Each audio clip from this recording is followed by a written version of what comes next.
Paano mo ba masasabi ang tunay na pagkakaibigan? Ito ba'y nakabatay sa paniniwala o sa kung paano natin nirerespeto ang isa't isa? Ano nga ba ang tunay na pagkakaibigan? Nasusukat ba ito sa paniniwala o sa kakayahan nating igalang ang hindi natin lubos na nauunawaan? Paano tayo nakaabot dito? Hindi lang naman reincarnation ng paniniwala. Kahit anong gawin nyo, kahit balik na rin nyo pa yung mundo, hindi pa rin maiiba yung paniniwala nyo. Ano ba? Ano ba yung problema mo? Yung problema ko?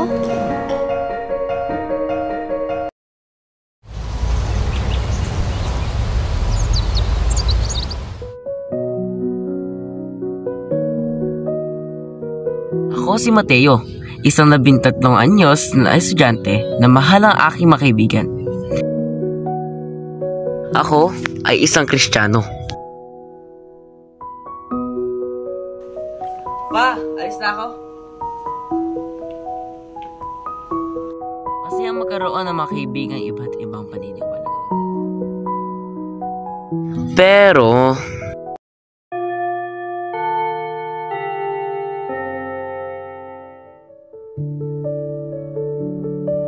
hindi ito masaya kapag sila nag-aaway.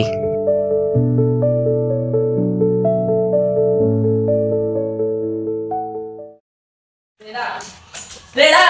Bakit ba? Bakit ayaw mo makipag-ayos kay Avery? Kung gusto niya talaga makipag-ayos sa akin, eh di dapat siya naman makipag-usap.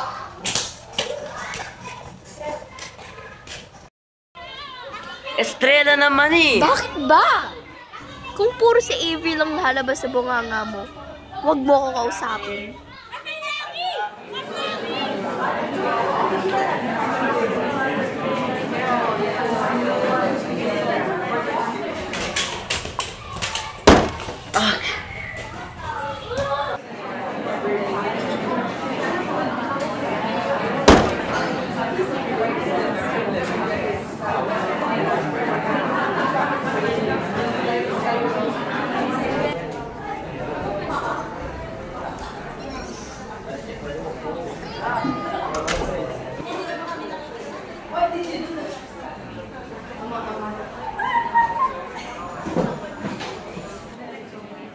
Kailangan ba kakausapin si Estrella? Ewan ko na lang kung kakausapin ko pa ba siya.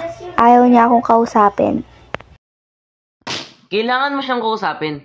Magkaibigan kayo, di ba?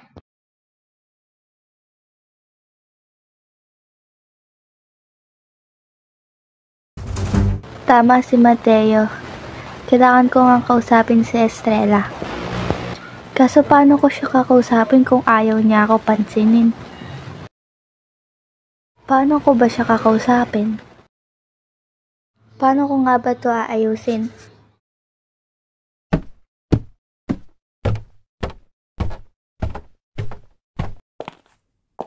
Oh, si Avery.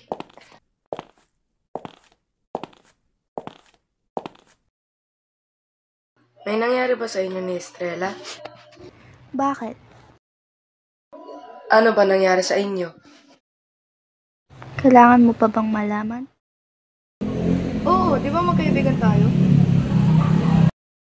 Nag-away kami ni Estrella.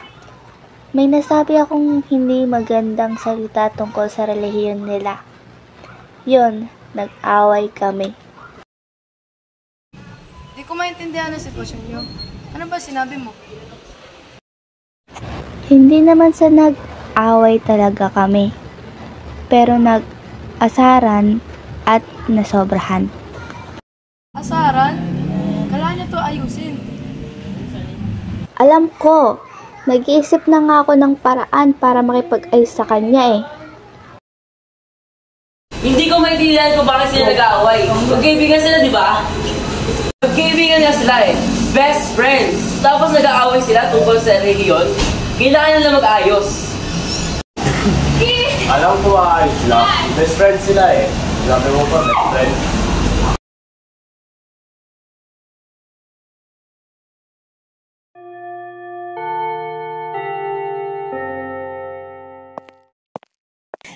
Ako si Ash, isang Buddhist. Akala ko, normal na araw lang to.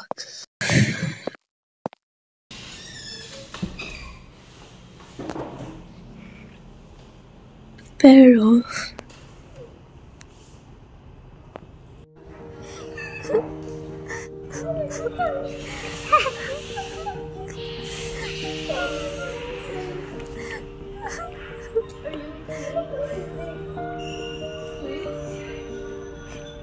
I'm not. Siyempre naman hindi. Ba't mo pa ba tinatanong?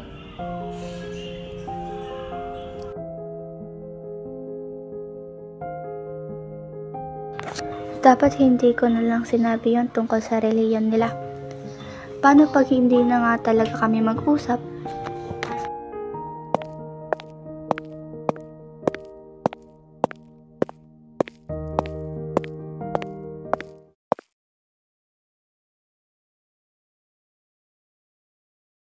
Kailangan ko na makipag-ayos kay Estrella.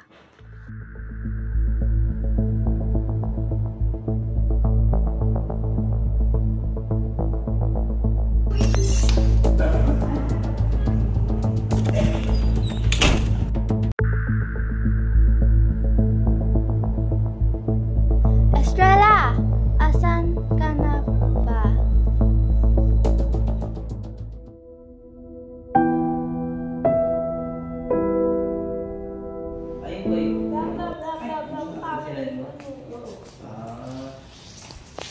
Kailangan natin mag-usap. Buti, di ako nakatay ng ano. Ng factor. Bakit mo ba ako hindi mo nakakainis ka? Kailangan talaga, kailangan natin.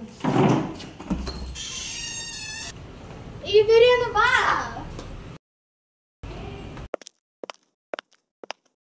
Avery, tigilan mo nga ako. Iniwan natin si Ash dun eh. Avery!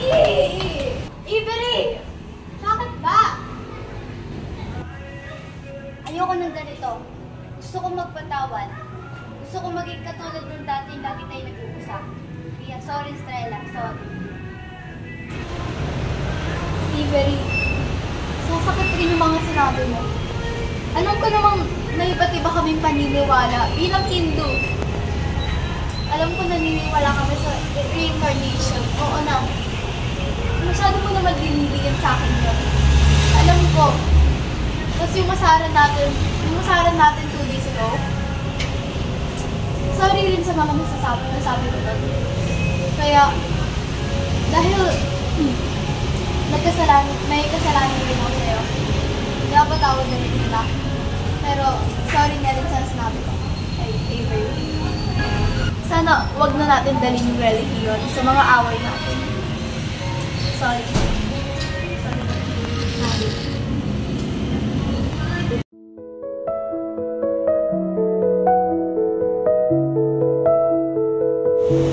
Okay na kayo?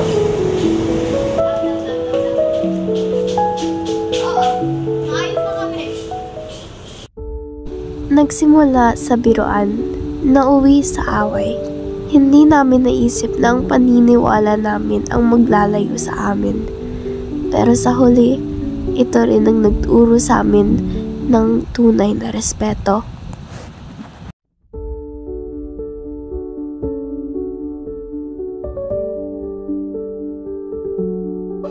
Magkaibigan nga sila eh. Best friends! Diba? Alam ko ayos lang. Best friend sila eh. Best friend. Hindi ko maintindihan ang sitwasyon niyo. Ano ba Guys, di ako umiyak.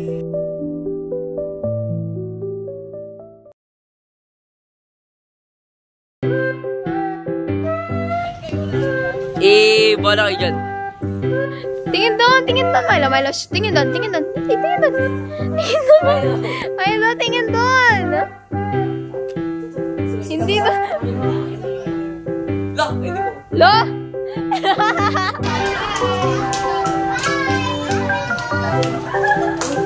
Gusto ko na rin ibalik yung pagtulan ng dati. Yung nag-usap tayo. Avery. Will you marry? Thank you for answering, guys. Mga nalakan!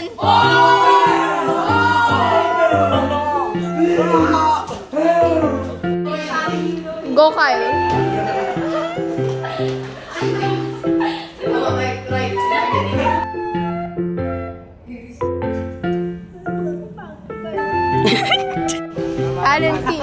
Talent fee 50 pesos. Ay.